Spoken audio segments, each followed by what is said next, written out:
afternoon po sa inyong lahat. So, ngayon po ay magkakasama po tayo. I think mga 2 hours lang po ito.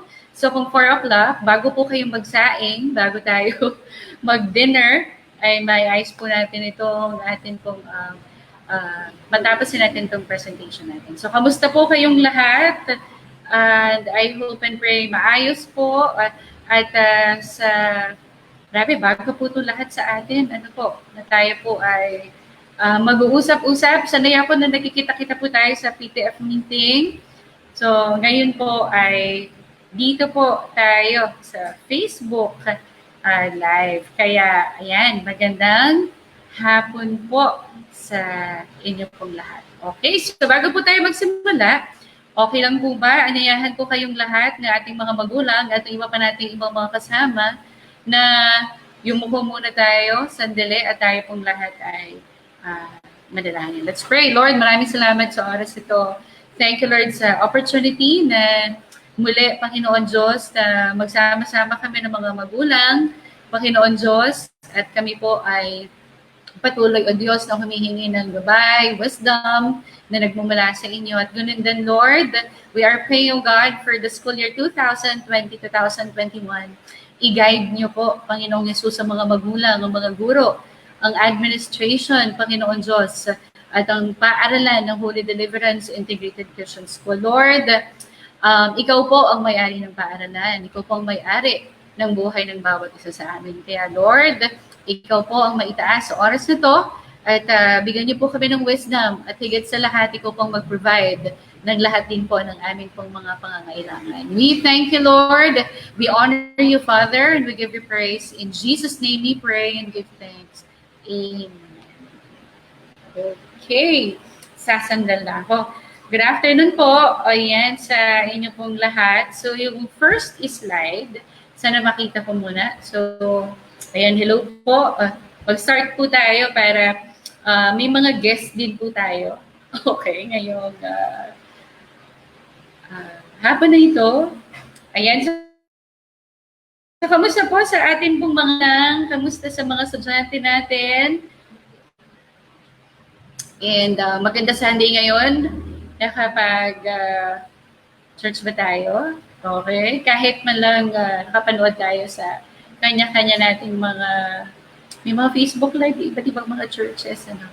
So with that, magandang hapon po at nawa na tayo maaga pa ng kaninang umaga. Okay, so ngayon po ay ipapakita ko sa inyo, it's the learning continuity plan. Okay po, ng school for school year 2020-2021. So I'd like, of course, to thank the Department of Education because of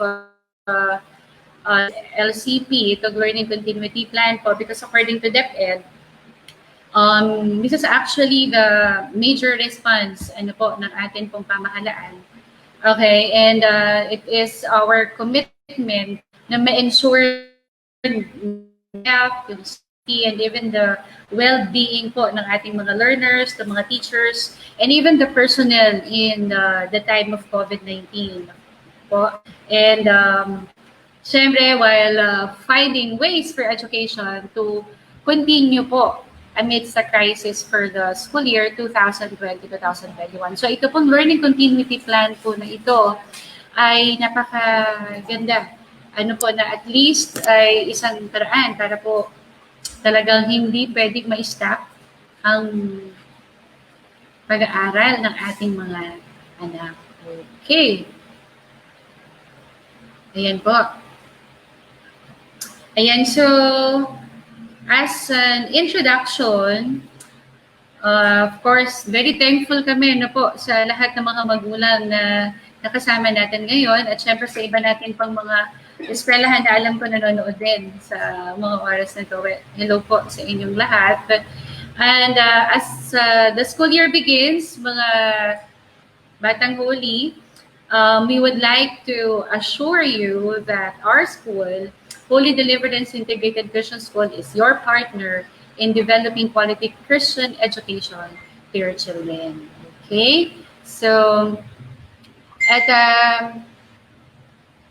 So, nagkaroon po tayo ng survey. So, dun po sa survey po natin na ginawa, ay meron kaming mga questions na binigay natin sa parents, ganoon din sa ating mga estudyante online. So yung survey na yon, of course, yung opinion ng ating mga magulang, yung opinion ng mga estudyante natin, it's very, very important. So we had this survey to collect, to know and understand parent opinions, parents' perspectives, and even your attitude and your perceptions towards the schooling, particularly ngayong school year 2020-2021, and how we're going to improve the learning environment in general and or specific ways, and how are we going to help each other on this kind of battle. So, sa survey po na to ay may one of the questions po ito, how has this pandemic affected your family? So it turned out na 47.1%. So dito po sa atin pong, you call this? Sa survey natin. So psychologically, so mas madami ang nagsabi na may yung takot, no, fear of going out, so 47.1. So, dito pa lang sa atin pong graph na to, pinapakita pa lang na ayaw lumabas, di ba? Which is napakaganda ng survey. So, how has this pandemic affected your family? Psychologically, lahat tayo, of course, natatakot tayo, di ba? So, and hindi lang yun, hindi natin alam kung saan yung kalaban, hindi natin alam dahil sabi nga ngayon, lahat ng tao na nakakasama natin, kung lalabas tayo, we have to consider them all as mga PUIs, personal under investigation. Kasi para talagang tayo ay mag-ingat. So dito din, sa isa pa, economically, ayan, yung ibang mga ka-parents natin, nawala ng trabaho, 39.2%. Kasi meron tayong ilang buwan na natigil tayo at the same time, ngayon pa lang ulit nakakabalik yung mga magulang. And then, of course, praise the Lord kasi yung physically, an immediate family member, kung nagkaroon ng COVID-19 yung kanilang pamilya ay hindi ganoon ka taas. So, praise the Lord. So, and isa pa, yan. So, other reasons, yan. So, iyan po ang mga lumabas sa ating survey. At ito po, we have also conducted, ito rin po, one of the questions, what internet connection do you use at home? So, mas malaki. Ano po ang gamit ng Wi-Fi? 58.8%. And then yung mobile data, 39.2%. And then yung iba, wala talaga. Ayan. And ito, what is the primary gadget that your child uses in accessing the internet? So, pinakamalaki yung atin pong smartphone. 92.2% ang ginagamit ng ating mga estudyante. Ano po? So ito pong pinapakita natin sa inyo ay hindi po natin kinuha kung saan. Ito po ay survey na nakalap po na ating paaralan doon po sa ating po mga estudyante. And desktop, 39.2% meron na ginagamit yung ating mga estudyante. 17.6% meron silang tablet. Okay po. At yung iba pa nilang mga learning devices, ayan po ay 2%. Okay, at ito po ang isa pa sa mga hinighlight lang po namin, kinuha namin itong mga questions na alam talaga namin na kailangan nating makita. How many in your household require internet connectivity in order to work or study from home? Alam po natin ngayon na halos lahat po ay nag-online. Online learning tayo. So ilan kaya sa bahay, kasi meron tayong nanay at tatay na work from home din. Tapos, ang ating mga kapatid, kung tatlo yung nag-aaral, isa lang yung computer or desktop. So, ilan kaya yung mga nag-share? Ano po? So, sabi dito, 3 or more, ang gumagamit ng internet, 66.7%. So, ibig sabihin talagang kailangan tayo mag-isip na hindi lahat ay online. So maganda that we have adopted the blended learning platform. Okay, so lahat po nito, of course, we understand that your concerns.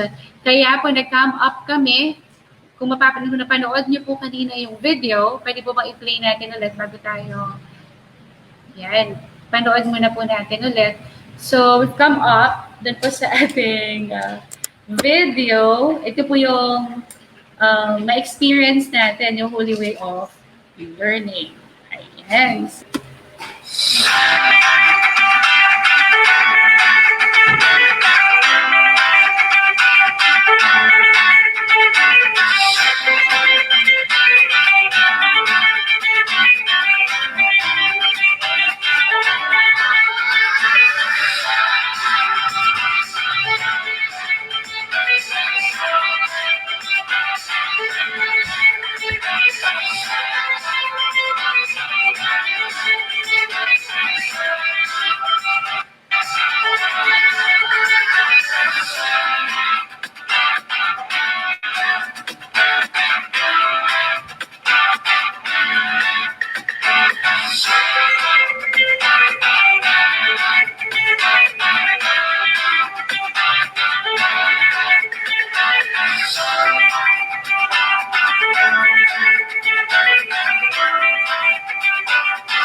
So, nakita po natin yung video. Ayan, so this school year, Holy Deliverance, Integrated Christian. By the way, sa mga kapapanood pa lang, ako po si Ma'am Gracia. I'm the school directress of the Holy Deliverance Integrated Christian School. Welcome po sa atin po Parents Online Orientation regarding the opening of classes po for the school year 2020-2021. Ayan, so this school year po, our school will guide you. Ano po, kanina dun sa atin po slide, yun po sa video po na pinakita, our school will guide you to bravely face the new world with confidence in Jesus. So, nagtataka kayo bakit ano ba itong pinasok ninyo? Ito ba ay ano ba to? Simbahan ba ito? O school ba ito? School po, tama. Ayan, so the very purpose po why we have Holy Deliverance, Integrated Christian School, why we have this school is to reach out for the lost souls and preach the gospel. And yan talaga eh. Alam niyo po, sa dami ng mga pinagdaanan natin, of course, alam ko yung mga magulang, medyo, ang daming mga kinaharap, ng mga pagsubok, lalo na po itong panahon natin, yung pandemic.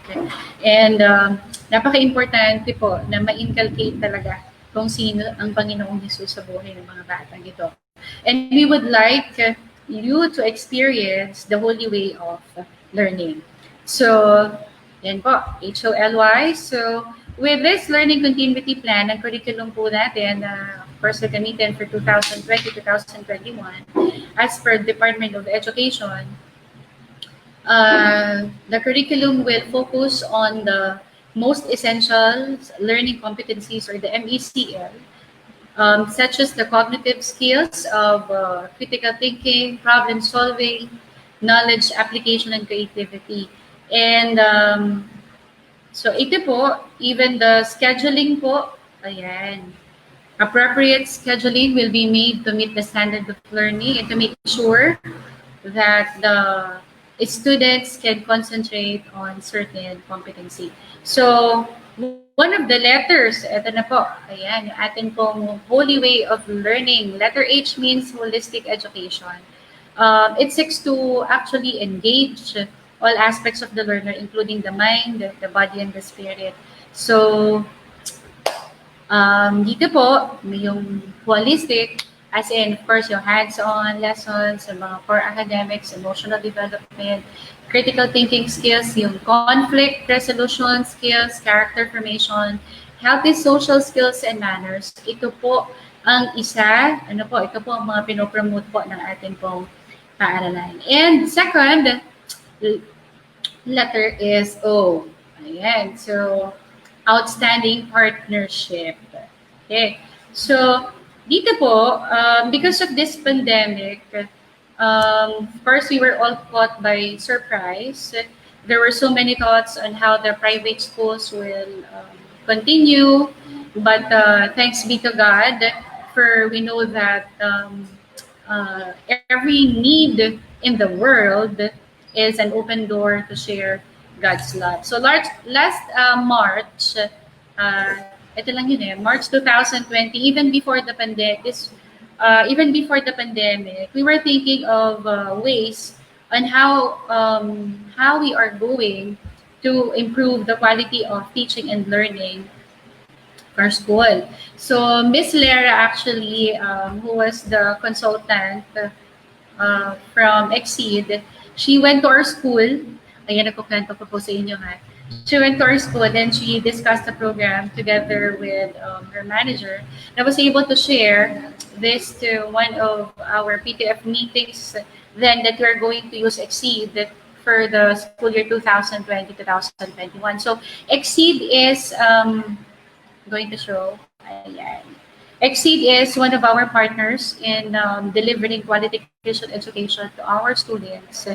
And it's a research-based, that's according to them. And of course, according to them, it's a proven academic program for schools that builds thinking skills, that builds problem-solving abilities in young learners. And it is also a project-based learning performance task. And for our school, this covers 3 major subjects. Ano po, yung English, Math, and Science. And yung Exceed natin, ito po ay from kinder up to grade 8. So using this Exceed, we can work on this online or offline. So ito po, isa po ito sa mga instructional materials and online tools na magagamit po natin. And I really love, itong kanilang, ano ba ito? Prisa sinabing, the unafraid child will compete in the 21st century. Alam niyo po kailangan talaga natin itong experiential method of teaching. Meron sila actually ito po, yung mga project-based, ayan, experiments. Okay? And ito po, yung mga books din, so for the Exceed natin, although mamaya po, explain sa atin, ni Miss Rice, yung atin pong regional educational coach po ng Exceed. We've invited, yung atin pong regional educational coach po ng Exceed para ma-explain po sa atin, kung gaano pa kaganda, ang Exceed program na ito. So, ang gagamitin po natin for 2020-21 ay Exceed, para sa atin pong 3 major subjects. Ito po yung English, Math, and Science. Okay, so it's more on activity, project-based po. Okay, and ayan, so isa pa po, sumabay ako na kayo, bibitinin ko muna kayo dun sa Exceed. Ano po, dahil may explain nila sa atin kung kaano ba at paano ba natin ito lahat gagawin. Ano po, and of course, excited din kami lahat kasi first time natin, ano po, na makakasamang Exceed. And isa pa po sa atin po mga partners ay ang tech factor, which is ang ina-handle po nila ngayon is yung Tech Teach, LMS. It's a distance education platform that uses online learning technologies to conduct classes. So it's an online learning platform po that aims to produce empowered learners and enhance the learning process by allowing users to experience responsible digital citizenship through the use of technology. And of course, in managing course content and effectively measure learner performance. So dito po, balance tayo sa ating pong partnership. Exceed is more on experiential learning method, while Tech Teach, LMS po, this allows our students to experience responsible digital citizenship through the use of technology. So dito po, of course, no to gadget addiction, yes to balance life. Okay, so balance po tayo. Yung Tech Teach po natin, ang dala niyan ay Filipino and AP para po sa kinder natin hanggang grade 10. And then, grades 9 and 10 po natin ay yung English, Math, and Science din po. And then, yung mga core subjects po ng ating senior high school students, ang may hawak po niyan ay Tech Teach, LMS. Okay.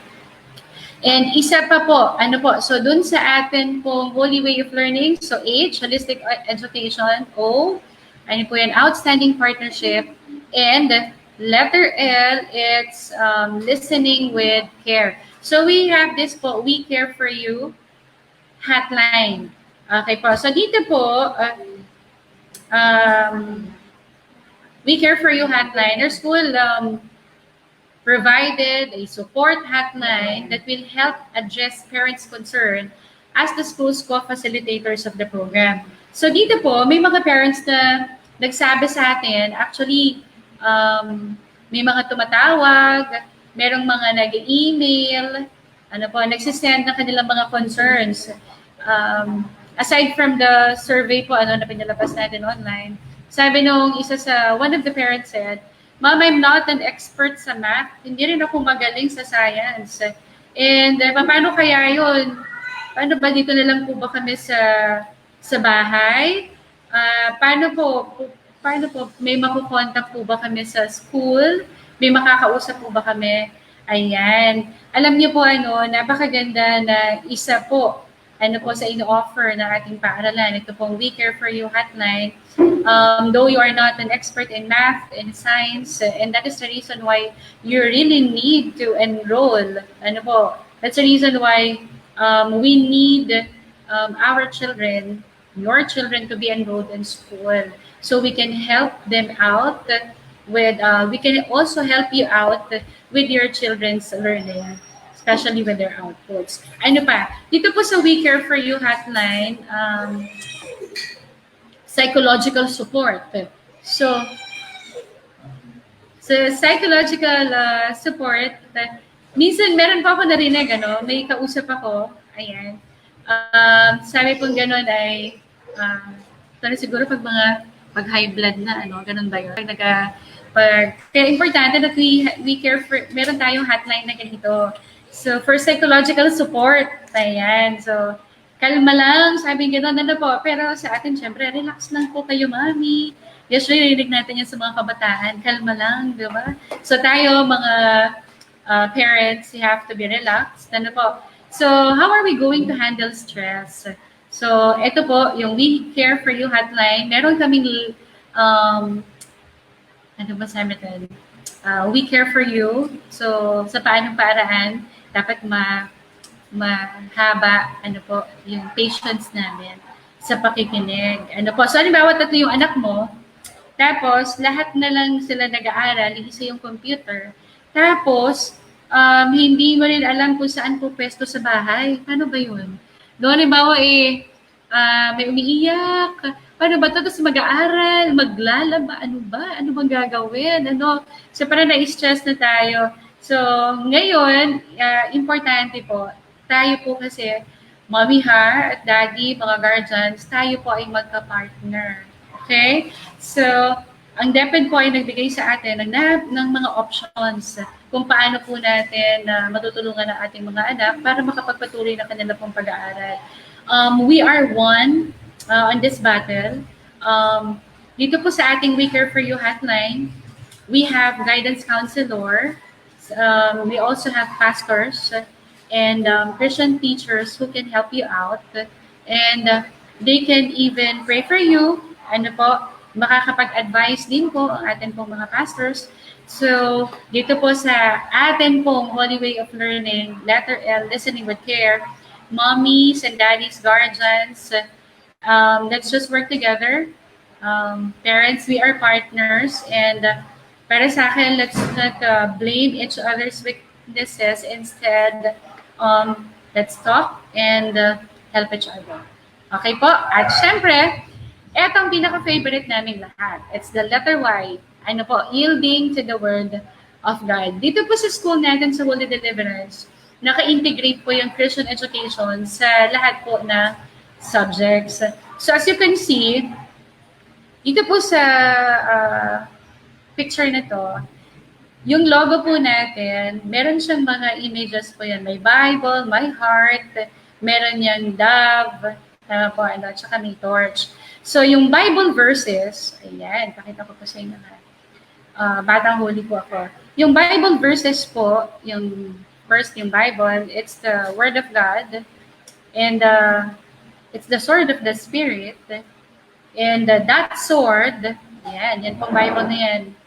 That sword that served as an offensive weapon, ano po, against enemies. So, when sharpened, the sword could pierce through just about anything, making it a very dangerous tool. So, ibig sabihin po, eto po mga salita ng Diyos ay ang Jeremiah 29:11, Proverbs 22:6, Ephesians 6:1. Hindi lang po yan, marami pang mga Bible verses na minimemorize ang mga bata. These words of God that has been stored into your children's heart, that is actually their weapon. Kapag isinapuso ng mga batang ito ang salita ng Panginoon Diyos, ayan yung heart, in-acknowledge natin ng Holy Spirit, yun yung dove, we will all be victorious. Yun yung torch. Ano po? At yan po ang nakakasapo sa logo po ng atin pong paaralan. And meron po tayong hashtag, yung atin pong Christian Education Beyond Borders. This is actually po ay trademark ng atin pong eskwelahan. Ito pong pagmamano. Kung makita niyo po, pagpasok niyo po sa Holy Deliverance, sa school, ayan po yung bubungad sa inyo. May tarpaulin, magandang araw po, mano po. Tuloy po kayo. God bless po. It's a trademark. And Christian education is all about the application, the practice, of Christian values. So we could say that the Batang Holy, they are really the unafraid children of the 21st century. Okay, so eto na po ang atin pong, along with this Holy Way of Learning, we have this blended learning program. Ayan po, at instead of usual face-to-face learning environment, we will use the 3 modalities of blended learning. Ano po, kaagapay po natin to. It's the online learning, the modular learning, and the in-classroom, in-school classroom learning, pero hindi ngayon. Okay po, yung face-to-face. Wala muna tayo niyan. Okay, so sa blended learning po natin, sorry. Ayan, so a combination of synchronous and asynchronous. Ayan, modular learning po are teacher-made printed materials. And then, explain po natin. And yung in-school classroom learning or the face-to-face. So, ito po, yung atin pong online, scheduled po ito. Scheduled online learning. So sa preschool natin, it's either 1 to 2 hours per day. Tapos yung elementary natin, yung grades 1 to 6, 2 to 3 hours. And then for our junior high school up to senior high school, 3 to 4 hours po. Ano po, pero not every day. So makikita nyo dyan, MWF or KTH. Okay po. And meron din po tayo, ito po, ina-adapt natin sa modular learning or the teacher-made printed materials. Sa atin po, we have workbooks. Ano po, meron tayong mga content books na ibibigay po sa mga bata. And syempre for the senior high school na yung iba ay, of course, wala tayong ibang let's say, yung ibang bata, wala talagang computer, hindi talaga maka-access online. Meron tayong mga printed materials po na pwede natin mga ma-deliver sa kanya-kanyang mga tahanan. So, ang tawag po namin doon is the Holy Deliverance Express. Ano po? So, dito po, siguro mga, basta dito lang po ha, Angono, Taytay, Binangonan, medyo malapit-lapit lang. Instead na pupunta po kayo sa sa school, pwede nyo rin po siyang parang kapitbahay. Ano po ba yun? Yung, makikisuyo tayo sa kapitbahay. Ano po? Pwede rin po na sila po ang magdala ng mga modules po natin. Okay po. Sa senior high school po, pwede mga K-10 natin, may mga books po yan. Sa senior high kasi, yung atin po mga core subjects ay online. Ano po. Pero don't worry. Meron din kayo mga printed materials. Okay, so, ayan, next is the in-school classroom learning or the face-to-face. Ayan, this will only be scheduled as soon as the situation permits. Okay po, by grade level or groups for class discussions, co-curricular activities, and assessment. So, let's say 3 to 4 months, first semester. Okay, or hindi pa rin. Okay, sa buong taon. Okay, so online tayo. And until it is considered safe, that's the only time na pwede tayo mag-face-to-face. Okay? And of course, kung sakali na pagdating pala ng December, may vaccine na. Okay, so of course, you still have to observe social distancing and DOH safety and health standards. Okay, so before I proceed, ang bilis natin po, actually, yun po yung aking ipapresent kasi I'm more on the may mga questions and yung atin po mga parents. Before I proceed po to our school's other concerns, let us all first listen to Miss Lera. Ayan, so si Miss Lera po ay isa po siyang sales marketing, part of the sales marketing team, Miss Lera Padua. So, pakilala ko po sa inyo, and she's from Exceed, and she's also going to introduce ating regional educational coach for this afternoon po, under Exceed program.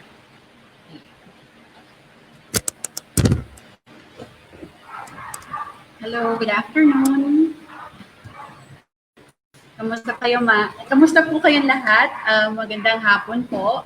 And gusto ko po magpasalamat kay Ma'am Rasha for inviting me here. To be honest, this is my first time na magkaroon ng FB Live. And I'm so happy and grateful for this experience. And before I proceed, I'm one of the representatives of Exceed Education. I'm part of the sales and marketing team. And si Miss Raisa, siya po yung regional education coach. She will be the one to discuss the entire program of Exceed Education. Currently, just to give you a brief background po about Exceed, Exceed is a Singapore-based education company, and here in the Philippines, we're just 3 years, and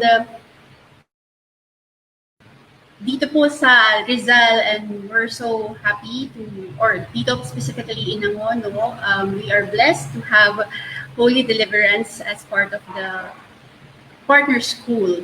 And before I proceed po with a parent orientation or introduction of Exceed Education, let me just introduce our educational coach team. She is Raisa Kalunsag. She's the regional education coach for Exceed.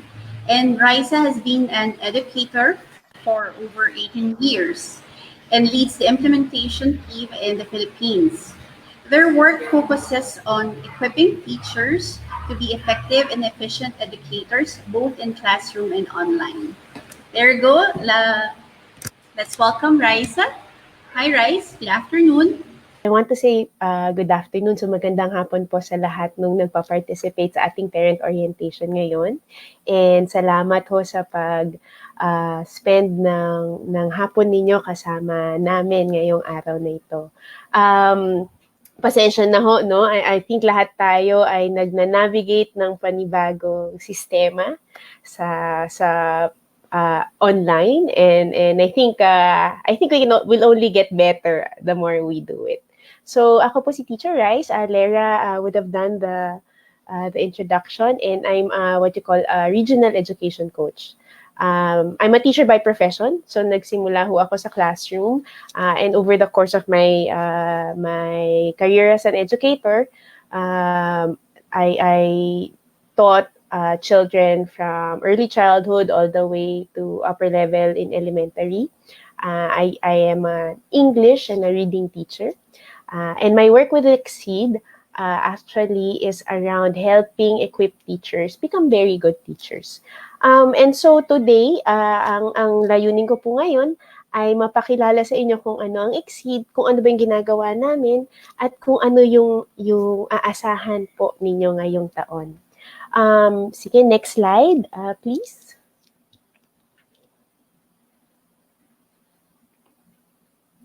So Exceed Education, no, just because many of you, first time niyo po siyang maririnig, Exceed Education is an education company. So hindi ko kami publisher. Our goal really is in figuring out how children learn best. And what our basic structure or organization is headquartered in Singapore, pero we work in 8 countries worldwide. We have about 1 million children using the program in different parts of the world, and we're very happy to welcome you to that group. We are very proud because our goal is the unafraid child. We feel na children of this day and age need to be brave for so many reasons. And interestingly, this situation that we're in is one of those reasons. And we do that through working in different teams and focusing on building skills all the way from nursery to grade 8. So our core is in the 3 core subjects for English, Math, Science, from nursery all the way to grade 8. So next slide. Okay, so siguro maganda hong pag-isipan muna natin nung sa karamihan ng mga paaralan nag-start yung lockdown ng March. And then April natin na-realize yung severity ng sitwasyon. Pero I think ngayon at medyo matagal na tayong naiwan sa bahay, maaari nating pag-isipan, no? So how did the COVID pandemic change education for the following? And I want you to you can type your answers in your comments sa Facebook, no? So how did it change for the students?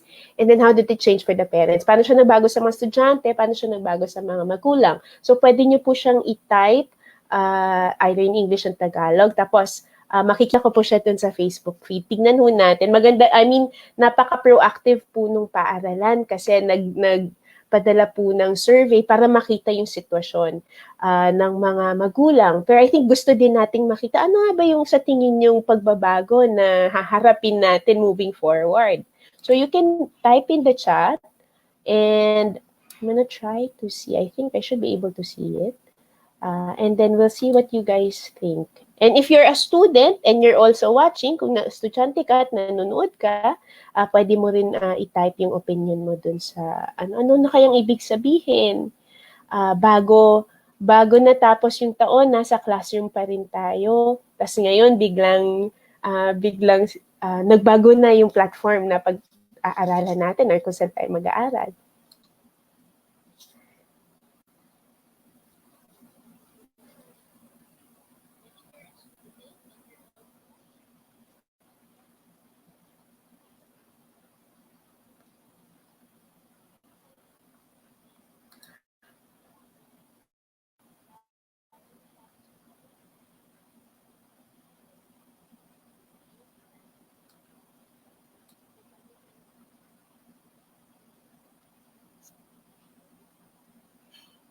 All right. So I think I'll give you a few more times, but I think based on what we know, based dun sa nakikita natin sa paligid natin, alam natin na for the foreseeable future,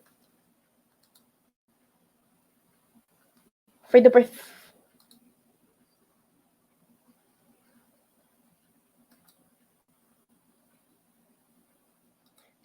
so we know that for the foreseeable future, we will have to do many of our learning online. Okay, so next slide, please. And learning online is interesting kasi it doesn't have to be drastically different. You know, it's funny kasi nagpalit tayo ng paraan, pero bilang tao, bilang bata, bilang mga guro, hindi nagbago yung paano maging magaling magturo at paano kailangang matuto ng isang tao. I think maraming maraming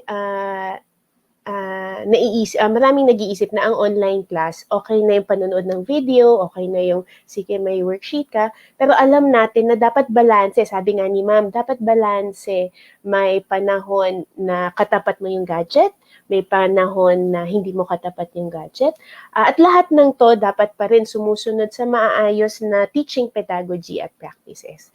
Ang magandang klase, both online and offline, kailangan pa rin ng pag-manage. Kasi syempre, diyan kayo makikipag-usap, diyan kayo makikihalubilo sa isa't isa, whether or not view nyo siya independently or whether or not nasa isang malaking klase kayo. At dahil nga bago ito sa lahat, kinakailangan pa ng practice ng mga guro, ng estudyante, at saka ng magulang. So, kung iisipin natin sa mga susunod na linggo, everyone will really need to learn how to learn online first. So everyone is on a learning curve. And I think the one comfort that we can take away is that this learning curve is not just for the Philippines, it's for the entire world. Na sinasabi natin change doesn't happen overnight, but nalagay tayo dun sa sitwasyon na biglang nagbago in such a short amount of time, and we applaud efforts of the schools kasi nga they are doing a lot of this very good groundbreaking work. I mean, many of the systems did not exist a few months ago. Thus now people are really creating and innovating to ensure that children can still learn and that there's a sense of normal in the coming months. Okay, next slide, please. Okay, so siguro magbalik tanaw lang tayo, no? If you look, COVID it was an issue in March, but if you look a few months back to the next slide, what was actually very, very interesting for us was the results of the PISA test. So next slide, please. So dun sa mga nakarinig nito nung December, yung PISA, yung worldwide test na tinitake ng mga bata on science, English, and math para i-rank tayo sa buong mundo. And it was the first time of the Philippines ever. And yung intent ng DepEd was para makita kung nasan nga ba tayo against the world stage. And if you remember, the news was not very good news. We were ranked at second to the last in many skills. And yun yung pinag-iisipan ng mga paaralan bago dumating yung COVID. Kasi nga malaki siyang wake-up call na may pangangailangan at may kailangang improvements across the board in all areas para maging competitive yung mga anak natin sa edukasyon. Next slide. So para lang maintindihan natin kung ano ba yung base level ng isang test na tulad ng PISA na kinukuha or tinitake ng maraming bata all over the world. This is an example question. So Mario has made a square on his computer and then he turns the shape. And then yung kailangan lang i-figure out is ano yung change in the shape. So, yung options are it changes into some other shape, B, it changes into a diamond shape, C, it remains a square, or D, it remains a square with equal sides. So, So if you take a look at this, if as an adult, so I'll give you maybe 1-2 seconds to think of the answer on your own. So this does not require any sort of computation. Hindi siya computation, hindi siya kailangan ng complicated math. But the answers are the result of this question is actually surprising. So please click the slide. So one more time po. Yan. So what they found out was in grade 4, only 6%, 16% actually got it right.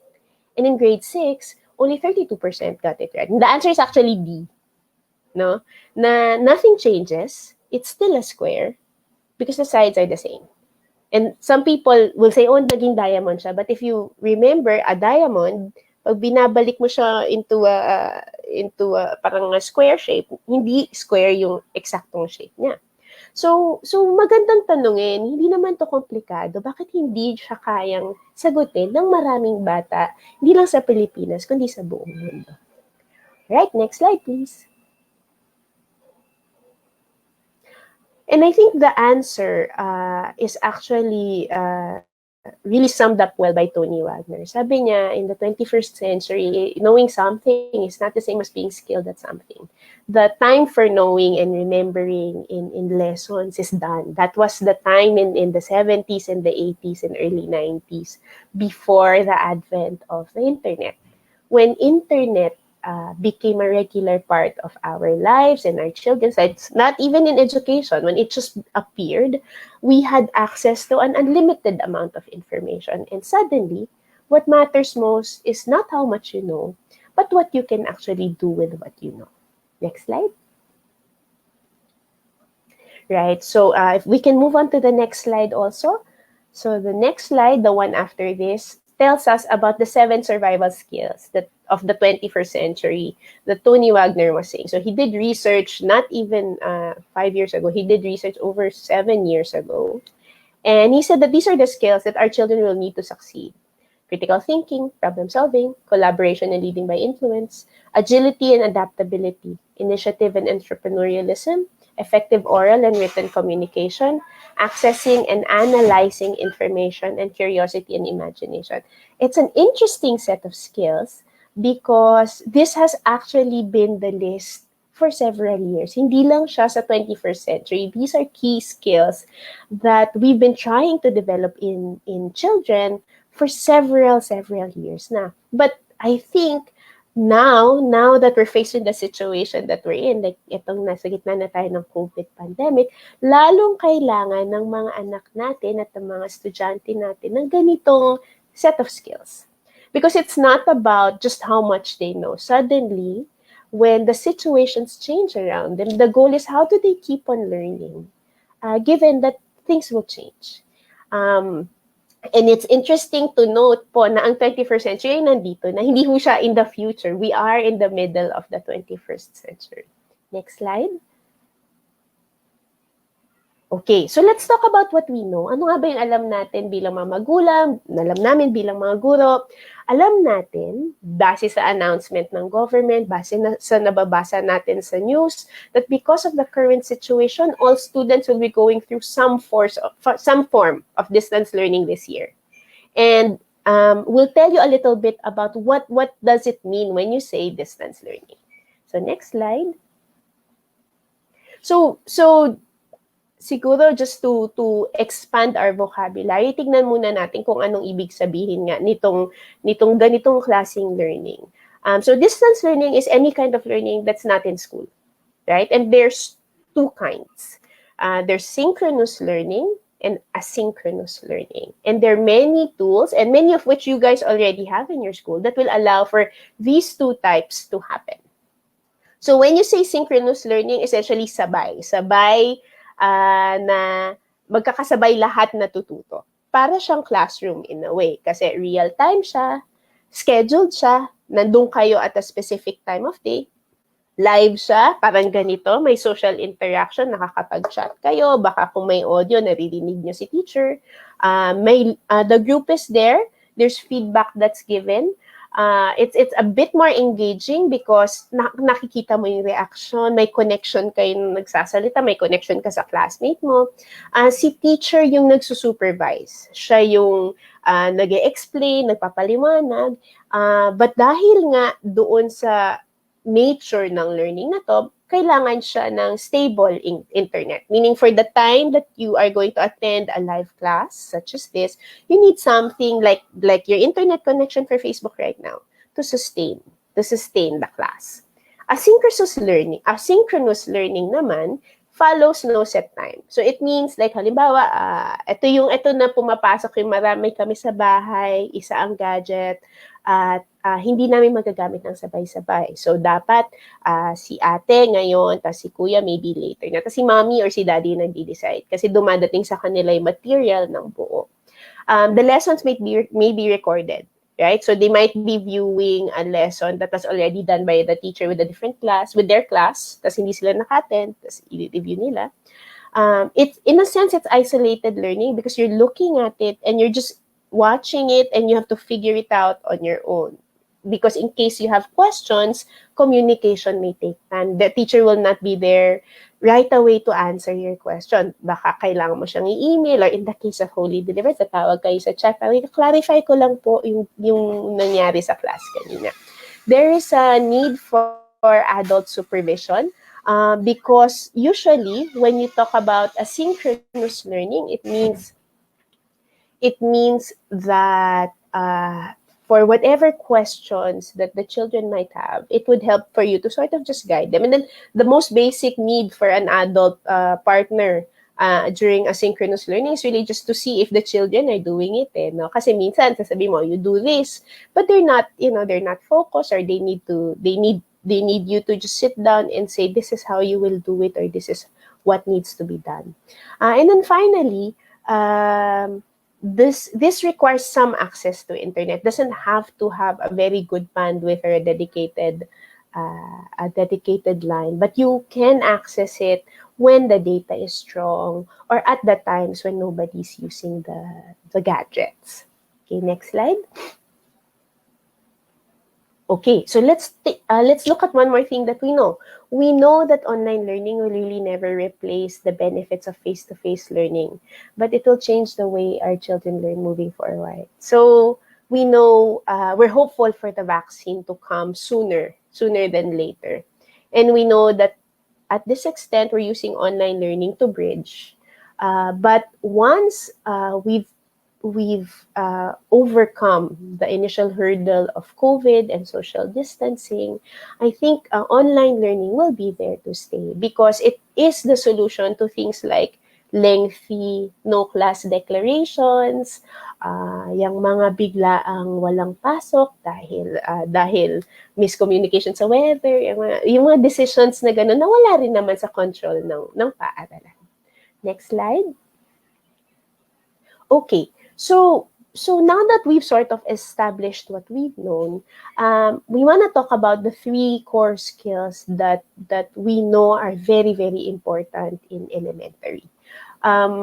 There's many things that children need to learn, right? They need to learn to read, they need to learn to do multiplication, they have to do fractions, so many things. But if you were to sum it up into 3 buckets, it's actually these 3 things.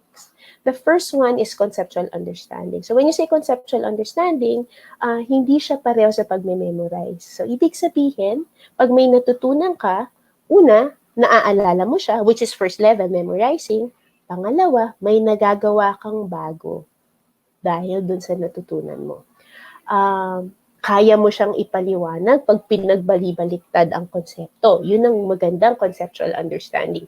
So for example, ang improper fraction. So, favorite ko siyang example. Kasi, kapag tinignan mo siya sa paper, no, ang improper fraction is a big numerator and a smaller denominator. 5/3. Yun ang improper fraction. So, alam natin lahat yun, improper fraction. Kapag maganda ang conceptual understanding mo sa improper fraction, masasagot mo yung request na, can you draw 5/3 for me? The answer should be yes, because right, a fraction is a real thing. It's not something that is just in your mind. It's not something that was invented by math. Totoo siyang bagay. But yeah, good conceptual understanding allows you to see something more than just a number or just a list of words. It's being able to really understand an idea. And when you understand it, you'll be able to apply it. And applied thinking is there when you're able to create it to solve your problems, to solve challenges, to answer questions. You see it in the real life situations around you. So a good example is pag-aaral ng evaporation sa mga bata tungkol sa science. So many will say, oh, evaporation is this and this and this. But children who are able to apply it will also be able to say na, oh, yan yung nangyayari pag nagsasampay si mommy ng labada sa labas. Kaya natutuyo ang damit ko dahil nag-evaporate siya. Yan din ang nangyayari pag nagluluto si mommy, tas kumukulo yung tubig. Nakikita ko siya. So yan ang applied thinking. And then finally, Filipinos are bilingual. We're actually multilingual. Many of us actually know at least 2 languages, Filipino or English. And if you're from other areas, most likely tatlo yung alam nyo. And the way we work in business and the way we compete globally is in the platform of English. And the thing is, English language is developed over time and developed over practice. And it's great if our children have conceptual understanding and they can apply what they think. But if they cannot say what they need to say, then we have to work on that. Kasi the smart people are able to clearly share their ideas to others. All right, next slide. So how do we do this? So like we said, Exceed is an education company. So our goal is really how should learning happen in a classroom? And what we've done, or what our founder, Ashish Rajpal, has done, is he developed the method which we use in all of the Exceed classes every day. So this is called the Exceed method, and it has 5 steps. So it has an aim, which is a standard or layunin that's tied to a DepEd standard. An activity, which is an action that makes the learning real, because everything that your children will learn is around them. It's not imaginary. Nakikita siya, nahawakan siya, napag-uusapan siya. We have to think about it. Kasi when you learn something, if you don't think about it, then you're not learning. Right? It has to go beyond that. There's application where you have to use what you learned to answer questions. So we know that you are thinking about it. And then finally, there's assessment, because you have to measure it. That is where our grades come from. That's actually more than the grades. That's the thermometer of a school, no? Hindi tayo nagagalit sa thermometer pag sinasabi niya, uy, okay ka lang, no? Okay, wala kang sakit. Or hindi din tayo nagagalit pag sinasabi niya, parang may sakit ka. Right? So, ganun ang grades. Inaalaw niya para makita natin kung nasa tamang level lang ba yung mga anak natin, or exceeding ba siya, or kailangan ba niya ng alalay. Next slide. Okay. So, what does it mean for you as parents? No? First, what your children will see is a class that's run in the 5 A's way, meaning every day they will start at the clear aim. Teacher will say, okay, today we will talk about improper fractions. Then they will have an activity. Sasabihin ni teacher, if we were not in the middle of the COVID pandemic, in the classroom, it would mean that they would have material. So if we're learning improper fractions today, you will need a crayon and a piece of paper, and you have to fold it 10 times so that you can color these many blocks.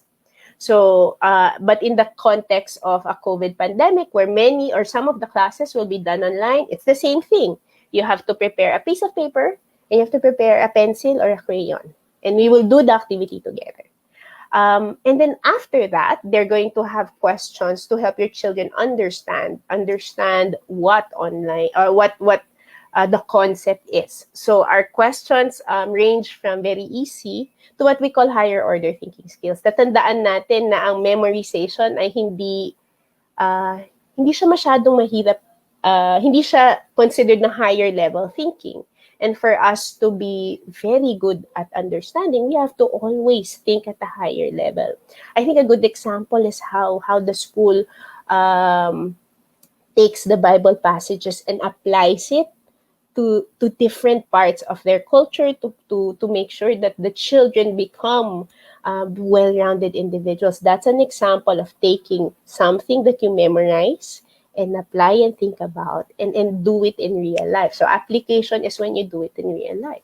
And that's something that your children will do every day whenever they have an exceed class. The workbook is what you will use, you will see. This is where they will answer. This is where they will put the information that they learned. And it will always have questions that range from easy to difficult. One thing we actually encourage is that one trait of a brave child is they're not afraid of the questions. It's funny kasi many children, when they see a hard question, they freeze up. Tapos hindi nila alam kung ano nang gagawin. But we tell kids all the time that if it's a hard question, that means you answer it in a small piece, or you answer it a little bit at a time, or you just say, I don't know right now, and I will find out. And one of the traits of the program is that some questions will not have answers that will be found in the textbook. And the reason for this is simply because if we train children to just look for answers in the textbook, then we are not teaching them anything. So there are many questions that are open-ended. There are many questions that will ask your kids to think a little bit, and there are many questions that will generate different answers from children. So one answer might be different from the other, but it will still be correct. So please click the slide po. All right. So, in general, it's a fairly easy. What you'll see is a workbook that's easy to understand. There's simple, consistent language for you to know and follow. So you know what they're learning every day. The applications are there for the students to think and to build their skills and their concepts. Next slide, please. So the other thing that you will see at home is the content book. So the content book of Exceed is actually not very thick kasi it's meant to be used by the children. We very firmly believe that the books that the kids get is meant for the kids to use at school and at home. So dapat yung content niya hindi madami kasi kailangang matapos nilang basahin. Pag masyado siyang mahaba at pagod nang magbasa yung bata, then hindi na siya yung tool para dun sa pag-aaral na yon.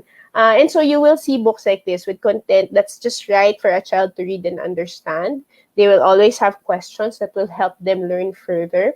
You will have different things in here. You will have the homework questions will be found here. You'll have graphic organizers that your teachers will ask you to fill out. Performance tasks are also here. So tasks that are not written, but mostly around doing, like ma'am said, project. No, it's around making a small project. That will show what they've learned. Because syempre, the things that we talk about is something that they should be able to do outside of the classroom. Okay, next slide, please. Okay, so but the entirety of the program really is more than just the books, right? Exceed comes with a lot of teacher training because we know that really the having a good teacher in each classroom is going to be very important for a child and a group of children to grow. And so for every single day, the teachers are supported with lesson plans so that they know na when I'm teaching nouns, what can I do to show the kids that this is a noun? So those activities are things that are listed for the teachers. They have questions that they can ask. And all of this, we train and support teachers both online and offline. And our suggestion is simple, that a good teacher can run a good class wherever she is. She can run it well in the classroom. She can run it well online also. And the program is there to support not just the parents, but also the teachers and, of course, the students. Next slide, please. Okay, so the preschool program, can you click the slide, please? So this is just going to show you some of the books that they will be having. And like the elementary program, you have content books. You also have workbooks. You have a portfolio because in preschool, ano pa sila, they are thematic and we develop the whole child. So everything is in math is not just written in a workbook. It's something that they can draw. It's something that they can color. We're also, because we very firmly believe in literacy, the preschool program comes with story anthologies. So when we say we'll teach our children how to read, we don't just teach. The teachers will not just be teaching them with ABC. They'll also be teaching them how to understand stories. And the way we do that is by providing the students with books that range from easy to difficult. So may mga kwento na sobrang dali nilang mabasa at mababasa lang nila sa pagtingin. Tapos may mga kwento na talagang kailangan na nilang basahin ng husto. So this is a picture of the program in preschool. Next slide. Okay.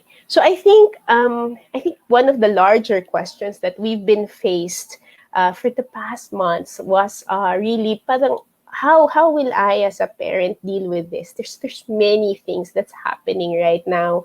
Everyone is in the house. We don't have as much gadgets. We're going to move into the start of the school year. So how do we adjust? How do we adjust to learning from home? Next slide. Okay. I think there's many ways, right? But when Exceed conducted a survey of most useful tips and tricks or strategies for learning at home amongst the Exceed countries, one of the highest rated answers was to begin with a daily schedule and to follow it. And because everything is in the house, having a schedule allows you to find the little bits of time where you can manage the different things that need to be done. The purpose for it is, managing the time to make sure that there's enough resources. Gadget use can be scheduled also. So, for example, si Kuya sa morning, after the next, depende sa schedule niya, mukhang si ate yung kailangan sunod kasi yun yung time ng class. Tapos si Bunso naman, I think dapat dito siya sa hapon kasi hindi niya kailangan umattend ng live class for today. The other thing is also to manage the amount of screen time. The last thing all schools and educators want to happen is pagdating natin sa school, nakasalamin na tayong lahat kasi nga ang tagal nating nakababad. So having a schedule will allow the gaps, time for your children to rest their eyes, time for them to just do other things. A schedule will also allow that your children have a balanced day. May oras kayo to learn, may oras din kayo to play, and then may oras kayo to help with the house. Okay, next slide. Okay, so this is just a sample schedule that you can try out. And maybe many of you already have it, right? A COVID, so this is an example of, you can be as detailed as you want with every day mapped out according to the week, according to the type. Or it can be as simple as a simple list of time and tasks. And I think what will help for the younger kids is if you have the schedule in pictures kasi they might not know how to read yet, they might not know how to tell the time, but they'll know what they need to do. And the idea of having a schedule is not just for you lang. It's not for you to know, but it's for everyone in the household to know because the schedule allows your children to be responsible for their own time. So it means hindi na nila kailangang tanongin na, Mami, anong gagawin ko ngayon? So, pwede nyo lang sabihin, anak, ito yung schedule mo. So, dapat mauna to. Pagkagising mo, ito yung gagawin mo. Tapos, ito yung gagawin mo sunod. Tapos, tutulong ka kay ate. Tapos, saka kaupo. So, the idea is they begin to take charge of their own learning.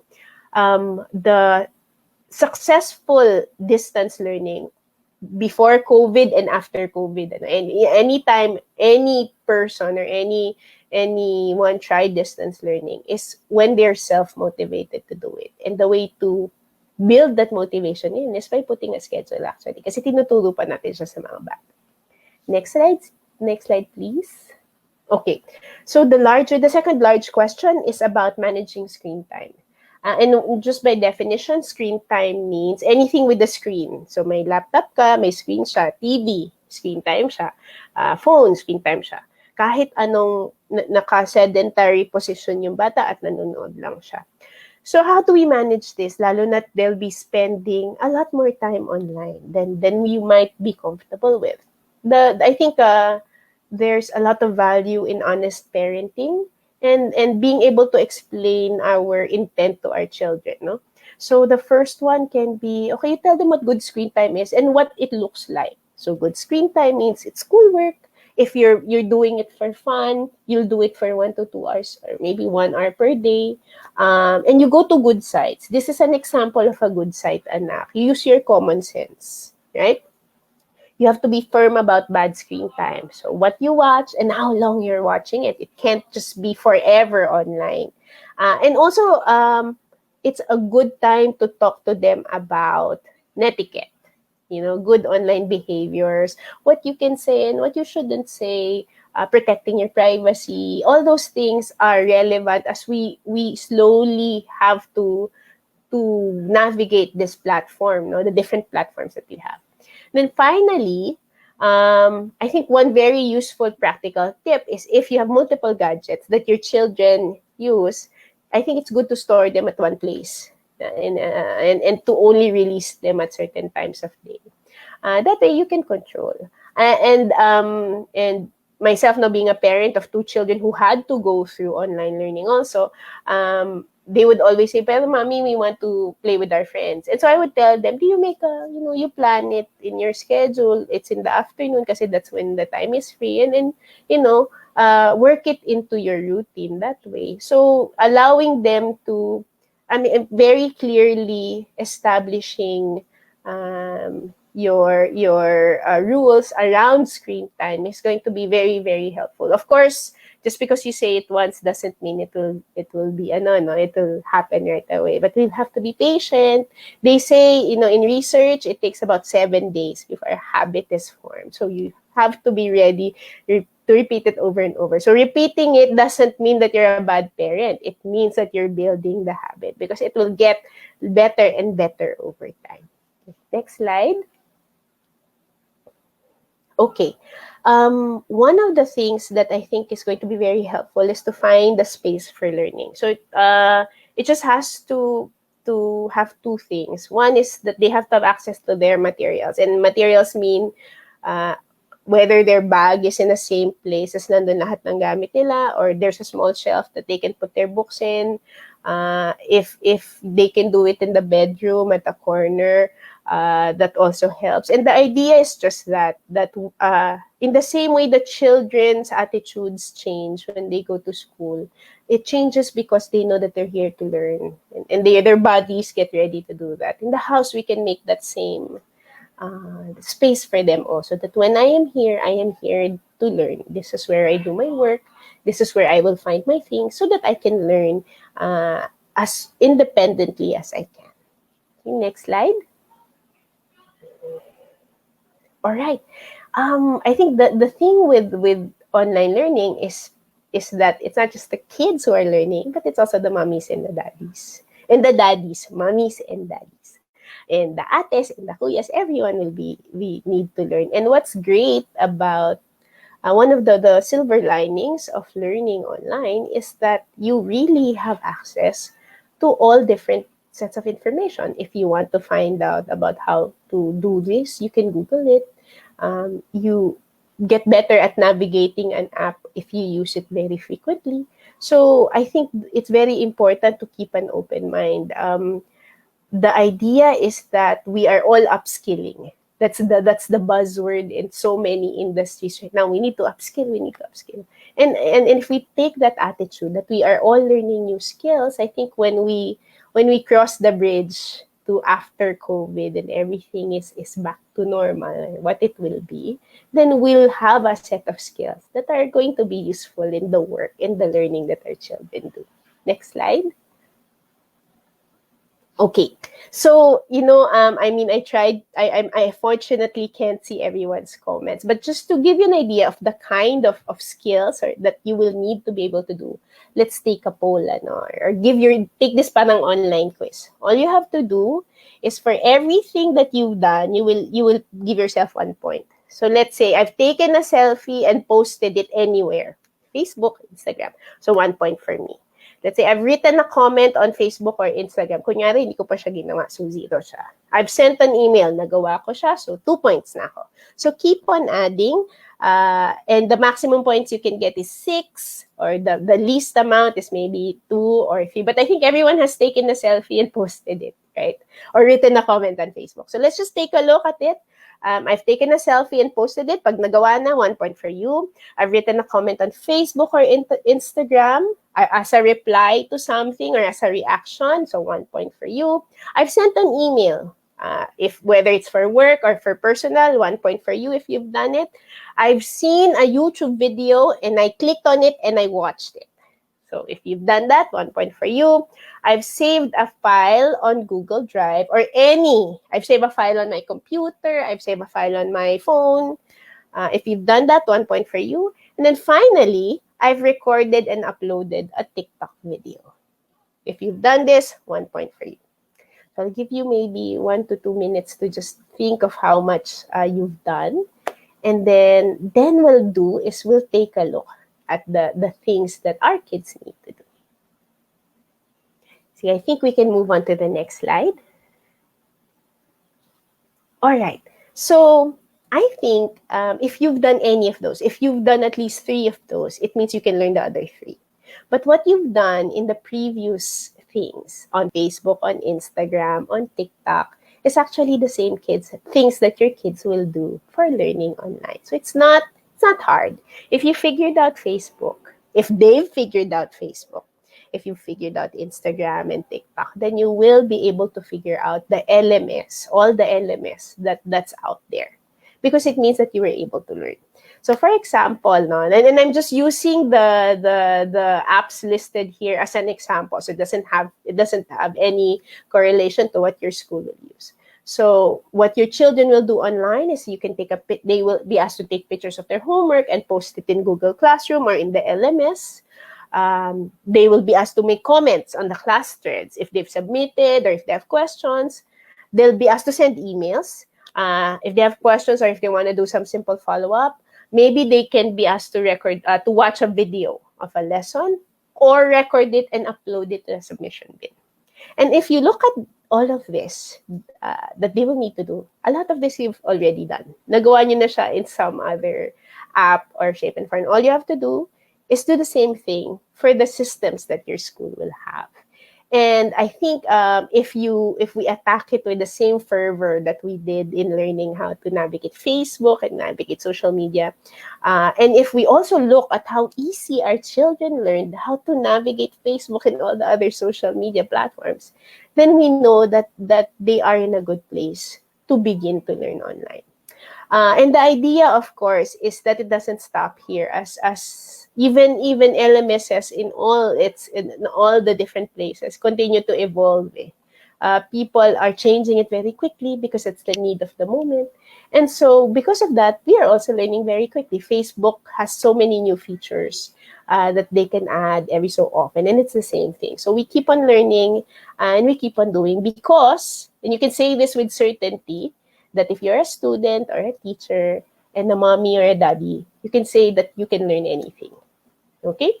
And I think with that, I'm going to turn the floor over again to Lera and to Mom. And I want to say thank you for having me over and allowing me to address you. And we look forward to hopefully seeing your children in their classrooms, whether it's online or whether it's in the school. So maraming salamat po, and I hope you have a blessed Sunday. Okay, thank you so much, Ms. Rice. There you have it po from Exceed. Ayan, siya po ang regional educational coach po ng ating po Exceed. So thank you so much, and of course, we're all excited to use this program. At syempre, gayon po, ay syempre, build din tayo sa iba po pong mga concerns. Okay po. So, isa po dito sa, ayan, so, nagtatanong. Ayan, what should a parent provide for its child? So, ito na po, pagpapasok yung atin po, mag-start na tayo. Okay po, so number 1 is the internet connection. So, wala kayong internet, mobile data, or ayan, mobile data. At ito sa online muna po tayo. Okay, and then syempre computer desktop, kung meron po kayo sa bahay, or laptop, or smartphone, or learning, isa pa, or any learning device. And isa pa po, yung learning area. So, importante po, katulad po na in-explain kanina ni Ms. Rice, importante yung bata, alam niya napapasok siya. Kasi baka mamaya, pagagising niya, tayo-tayo pa yung buhok niya, hindi pa siya nakabrush ng teeth niya. Iba kasi pag naligo. At saka iba kapag, alam niyo yun, alam mo na wala ka sa higaan mo at alam mong papasok ka. So, we hope na kahit na maliit na space lang, kahit na yung table niya or meron lang siyang maliit na space para doon niya ikikip yung kanyang mga gamit. May table din doon. Meron din siyang calendar niya kasi mag-check din tayo sa Google Calendar. Okay, yung time management, kailangan may turo din natin. Actually po, lahat tayo nag-a-adjust. Ano po, kaya magtulungan tayo, yung school at saka yung parent. Kasi if you're going to ask us kung ano yung mga gagawin po namin, ito po yung mga paraan ng mga nilalatag po namin sa inyo sa pagpasok po ng 2020-2021 school year. Ngayon, kayo naman po na siya pong mga nakikinig, tulungan niyo po kami para mas maging maganda at mas maging madali para sa ating mga anak ang pag-aaral nila. At isa pa po, what should the parent provide for its child? Another is that, of course, the regular time with you, regular time with parents or adult who may assist the child or a guardian or someone who can assist, kahit pinsan. Yung isa sa mga parents na nagtanong sa akin, sabi niya, ma'am, no mommy. Sabi niya gano'n, I cannot assist yung aking anak kasi nga yung mommy niya ay working mom and dad. Okay, so walang mag-a-assist. Ano po, alam nyo, napakalaki po ng bahagi ng mga magulang ngayon. At alam ko po na yung iba sa ating mga magulang ay meron talagang hindi maiwanan. Ano po, ang sabihin, walang maaasahan sa bahay. Pero, we really need to help each other. And kayo po, bilang magulang, ako po, nanay din ako. But I believe that parents have and will always be the first teachers of their kids and teachers in school. And of course, teachers in school will always be the loco parentis. So, dito, we really have to adjust. So it's not negotiable. We are in the same battle. We are your partners. So, ang hirap ng ginagawa namin. So, kaya po tayo nagbigay ng program.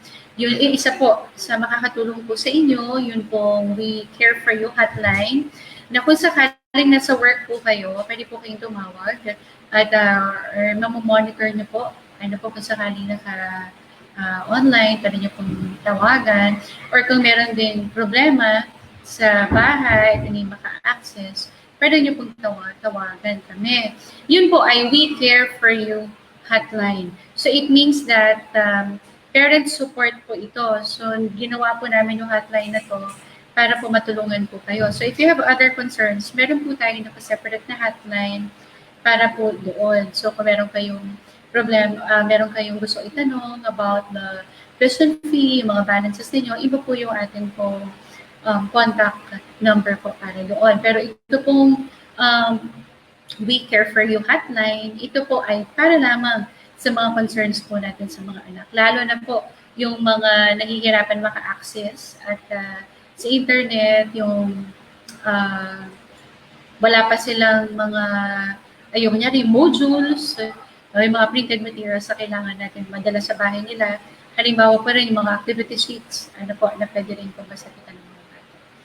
Okay, and another po dito is, are the teachers prepared for this setup? Honestly, we were all caught by surprise. We were not used to this kind of setup.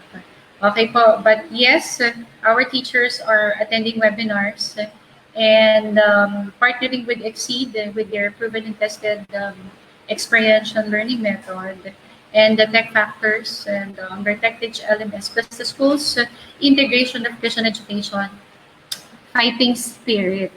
Okay po, yes, we are ready to face the challenge not on our own might, but with Jesus. Lagi natin tatandaan, kahit gaano po tayo katalino, kahit ano pa hong mga sistema, o ano pa ba, kahit na ano pa ho ang maimbento, para maging magagaling ang ating mga anak, wala na ho na makahihigit pa, uh, makakahigit pa sa kapangyarihan ng Panginoon. So kaya nga ho, ang trabaho ng school is to guide your children. Ano po, hindi lang basta siya i-lead. Ano po, kailangan natin siya na mag-guide yung bata. Pwede kasing mauna tayo, tapos hindi natin alam yung nangyayari sa kanya. So guide, sabay tayo. Ano po, tulong po tayong dalawa.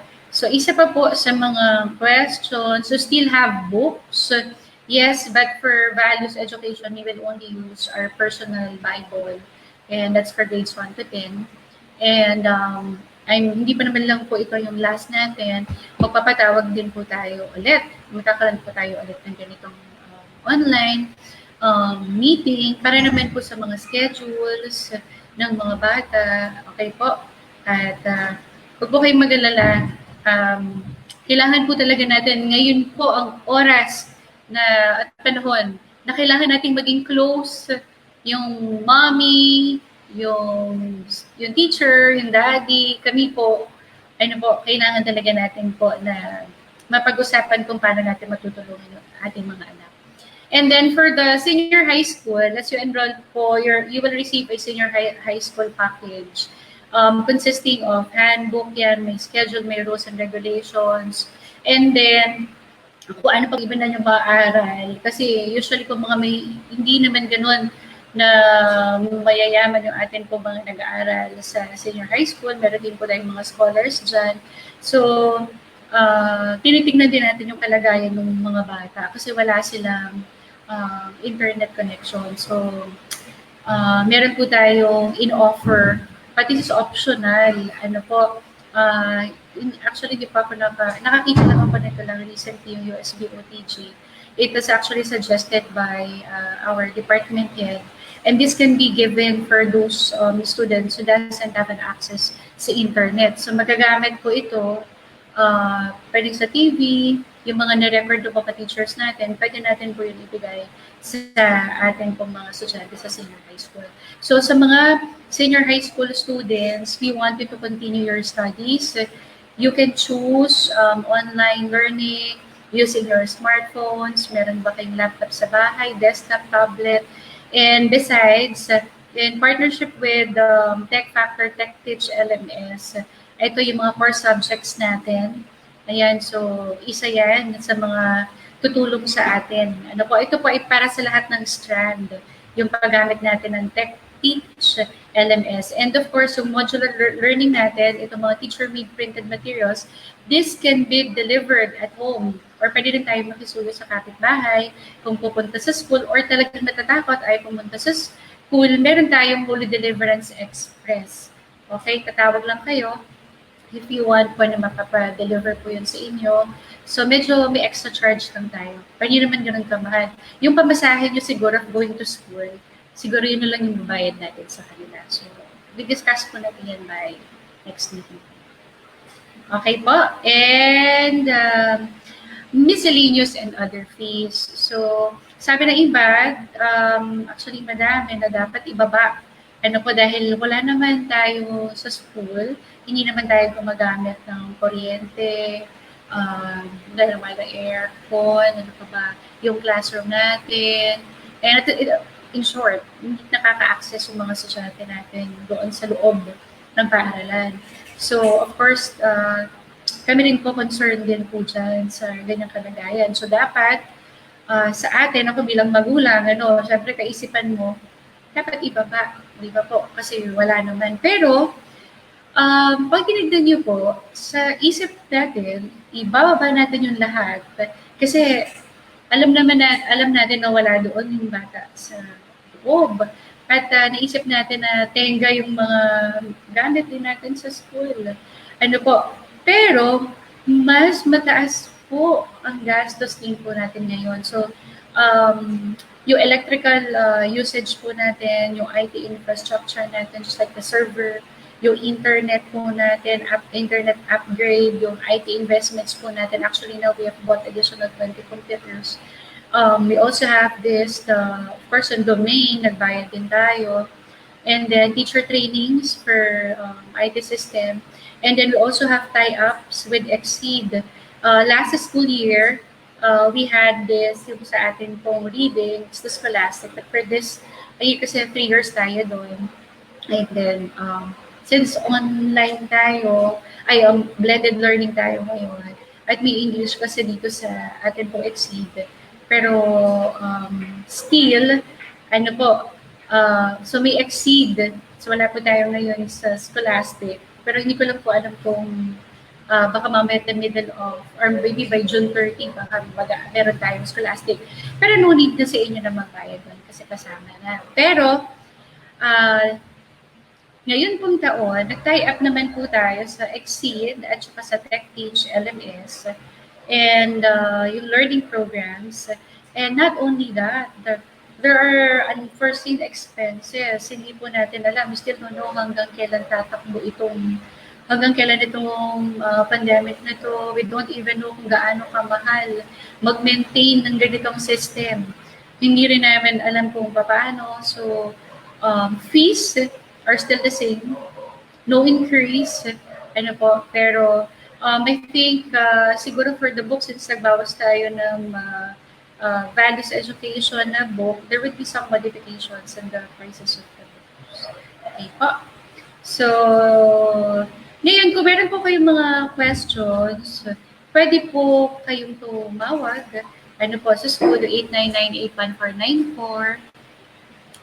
Ayan, and then, our teachers in school or at their houses. Hindi po, sa school po. At nga po pala, ang mga teachers po natin ay nandun lang po sila sa dalawang classrooms. Of course, kompleto po yan, PPE. Ang dami nga pong dapat natin i-consider kasi yung kalagayan po, ng mga teachers din natin. Naturuan na yung mga anak natin tapos magkakasakit naman yung ating mga teachers. So ayaw din natin. Pero kailangan din naman natin makita yung mga teachers natin kasi para hindi lang basta ma-monitor or ma-check kung ano yung ginagawa nila. Kung hindi, maging kaagapay, maging katuwang din ng mga guro. Tayo po na kanila pong mga administrators. At makita din po natin yung kalagayan kasi kung nasa school po sila, hindi natin alam yung kalagayan ng internet connections at hindi rin natin alam kung ano din po ang kanila din po mga sitwasyon sa bahay. So, ang mga teachers po natin nasa school po. Pero we're going to provide 2 classrooms for them. Tapos may mga division po yan. Kung saan sila doon naka-stay. Meron din yung mga glass na divisions. So, yun po. Basta, papakita nilang po namin sa inyo. Siguro by siguro a week or 2 weeks po bago po tayo magsimula. Magkakaroon po tayo ng orientation. At isa pa po pala, we're going to have Saturday classes. Okay po? May Saturday classes po tayo. Pero siguro pag nabigyan niya po lahat ng mga instructions ng Mondays to Friday, so yung Saturday baka, yan na po yung offline. Okay po, yung mga paggawa ng mga homeworks, projects. Yan. So inform po namin kayo dyan. Okay po. At doon po pala sa mga pastors, kids. Okay po kasi merong scholarship yung school na ino-offer, di ba po? Meron tayong for poor but deserving students, continue po yan. Tapos po yung mga scholars po natin, yung may mga honors, continue pa din po yan. Varsity po natin, kahit walang laro, diretso pa rin po. Okay po. So yung mga nagtatanong, paano varsity player yung anak ko, paano yun hindi po maglalaro, may pagpapatuloy po ba yung kanya pong scholarship, yung discounts? Yes po. Okay po, so hindi naman po kasalanan ng anak ninyo at hindi rin naman po natin inaasahan yung ganitong pandemic. Okay, and syempre po sa mga nagtatanong kung paano po mag-enroll, paano po mag-transfer, iba pa wala pa po daw mga report cards sa ibang school. Mabuti na lang po kayo sa Holy Deliverance fan page. Ayan, meron po sasagot po sa inyo doon hanggang 10 p.m. more hanggang 12. Huwag lang po yung mga 1 a.m. Ang sagot na po yun mga alas 7 ng umaga. Okay po, and in closing, we may have the best learning style, learning program, but without Jesus in our hearts, our life will be empty. So, kahit gaano pa tayo kagaling sa computer, alam niyo po, laki-laki ng realization natin lahat na kahit scientist nahirapan, hindi ba, mga matatalino, mayayaman na tao, hindi alam kung paano puksain itong COVID-19. Pero hindi niyo napapansin, ang Panginoong Jesus ay talagang siya nakakaalam kailan. Ano po. So, kailangan lang tayo talagang mag-submit sa Panginoong Jesus. We really have to be prayerful and let the Word of God that has been stored into your children's heart and mind be their guide as we adopt the new normal way of life. Sabi po ng Proverbs chapter 22 verse 6, train up a child in the way he should go, and when he is old, he will not depart from it. So thank you for partnering and being one with us in giving quality education to your children. Sige po, let's all pray. Lord, maraming salamat sa oras na ito. Thank you po sa aming mga magulang na nakasama po namin. And we also pray, O God, for the parents na ngayon po ay hindi po alam kung ano pa po yung gagawin. And we just pray, Father God, to give them wisdom at yung fear, Panginoong Jesus, na hindi na lamang po sila mag-aaral, pag-aaralin ng kanilang mga anak. Lord, mapalitan ito, Panginoong Jesus, ng pagtitiwala sa iyo, Panginoong Jesus, because kung sa amin lamang magtitiwala ang mga magulang, kami ay tao lamang, kami ay hindi sapat ang aming mga kakayanan. Kaya kaming lahat ay humihingi ng guidance sa iyo, Panginoong Jesus. At nandito po kami lahat, nagpapasakop sa kapangyarihan ng Banal na Espiritu ng aming Panginoong Jesus, ng aming Ama. Lord, thank you so much. And i-provide nyo rin po yung lahat ng pangangailangan ng mga parents, yung mga magulang na nawala ng trabaho, tulungan nyo po, Lord, na makabalik sila. At mas lalo pa na pagpalain ng mga parents. At ganoon din, tulungan niyo po ang mga bibig namin na ito na instead na magsalita kami ng mga bagay na hindi maganda sa aming kapwa, ay maging paraan ito, Panginoon Diyos, na maging pagpapala kami. Dahil the more na nagsasabi kami ng maganda sa aming kapwa, ay mas madaming pagpapala ang natatanggap namin at ng aming buong pamilya. Lord, may each and everyone be a blessing to each other, and we pray, Father, that whatever word that would come out from our mouth, may this truly bring blessings, Panginoon Diyos, sa lahat ng aming kakilala at makikilala. Lord, we thank you. We offer you, Father, the school year 2020-21 in your hands. In Jesus' name, we pray and give thanks. Amen and amen.